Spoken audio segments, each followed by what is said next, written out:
মধ্যপ্রাচ্যের উত্তেজনাপূর্ণ পরিস্থিতিতে বড় ধরনের মোড় নিয়েছে যুক্তরাষ্ট্রের অবস্থান।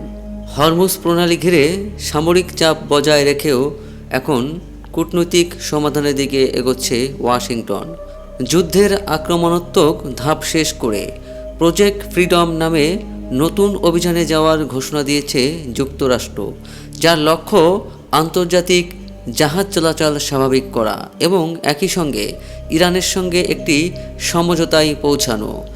যুক্তরাষ্ট্র ও ইরান বর্তমানে এক পৃষ্ঠার একটি সমঝোতা স্মারক MOU সইয়ের কাছাকাছি রয়েছে বলে জানিয়েছে একাধিক মার্কিন ও সংশ্লিষ্ট সূত্র। 14 দফার এই খসড়ায় যুদ্ধবিরতি, পারমাণবিক কর্মসূচি সীমিতকরণ এবং নিষেধাজ্ঞা প্রত্যাহারের মতো গুরুত্বপূর্ণ বিষয় অন্তর্ভুক্ত রয়েছে। গতকাল যুক্তরাষ্ট্র জানিয়েছে আগামী 48 ঘন্টার মধ্যে ইরানের পক্ষ থেকে গুরুত্বপূর্ণ জবাব প্রত্যাশা করছে ওয়াশিংটন। সরাসরি যুদ্ধের ধাপ শেষ হয়েছে এবং এখন হরমুজ প্রণালীতে প্রজেক্ট ফ্রিডম পরিচালিত হচ্ছে।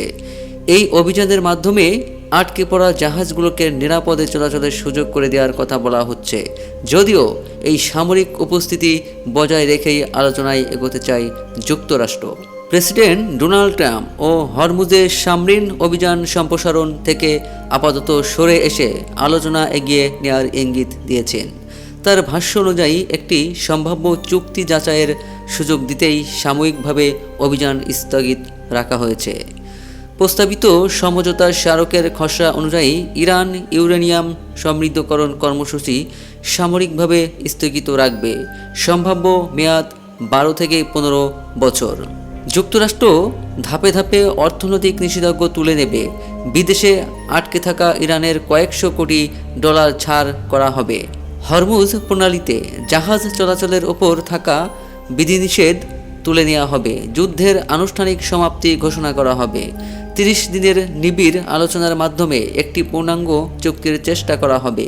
এছাড়া ইরান প্রতিশ্রুতি দিতে পারে যে তারা কখনোই পারমাণবিক অস্ত্র তৈরি করবে না এবং আন্তর্জাতিক তদারকির আওতায় থাকবে। জাতিসংঘের পরিদর্শকদের আকস্মিক পরিদর্শনের সুযোগও রাখা হতে পারে।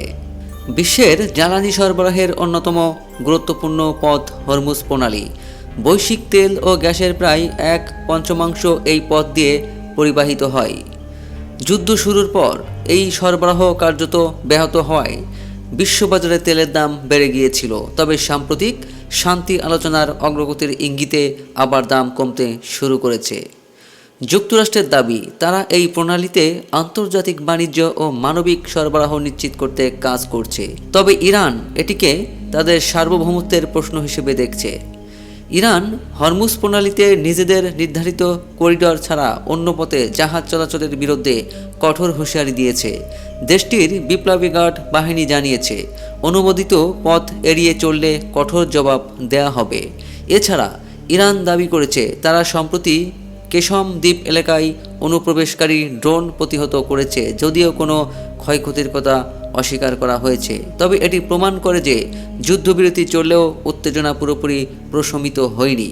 ইরানের পররাষ্ট্র মন্ত্রণালয় স্পষ্ট করেছে তারা কেবল ন্যায্য ও পূর্ণাঙ্গ চুক্তি মেনে নেবে এবং জাতীয় স্বার্থে প্রয়োজনীয় সব পদক্ষেপ নিতে প্রস্তুত রয়েছে। চীন ইতিমধ্যে যুক্তরাষ্ট্র ও ইসরায়েলের পদক্ষেপকে অবৈধ বলে আখ্যায়িত করেছে এবং দ্রুত যুদ্ধবিরতির আহ্বান জানিয়েছে। বেইজিংয়ে ইরানের পররাষ্ট্রমন্ত্রী আব্বাস আরাকচির সঙ্গে এক বৈঠকে চীনের পররাষ্ট্রমন্ত্রী ওয়াং ই এই মন্তব্য করেন। বেইজিং বলছে, বর্তমান পরিস্থিতি একটি সংকটপূর্ণ মোড়ে রয়েছে এবং সরাসরি আলোচনার বিকল্প নেই। যদিও উভয় পক্ষ সমঝোতার কাছাকাছি, তবু এখনও কোনো কিছু চূড়ান্ত হয়নি। ইরানের অভ্যন্তরীণ রাজনৈতিক বিভাজন এবং পারস্পরিক অবিশ্বাস চুক্তির পথে বড় বাধা হয়ে দাঁড়াতে পারে। অতীতেও একাধিকবার চুক্তির আশা জাগলেও শেষ পর্যন্ত তা ভেস্তে গেছে। বিশ্লেষকদের মতে এই সমঝোতা সফল হলেও তা দীর্ঘমেয়াদী স্থিতিশীলতা নিশ্চিত করবে কিনা সেটা এখনও অনিশ্চিত, কারণ আলোচনায় ব্যর্থতা দেখা দিলে আবারও সামরিক উত্তেজনা বাড়তে পারে। হরমুজ প্রণালী ঘিরে যুক্তরাষ্ট্রের নতুন অবস্থান একদিকে কূটনৈতিক সমাধানের ইঙ্গিত দিচ্ছে, অন্যদিকে সামরিক চাপও বজায় রাখছে।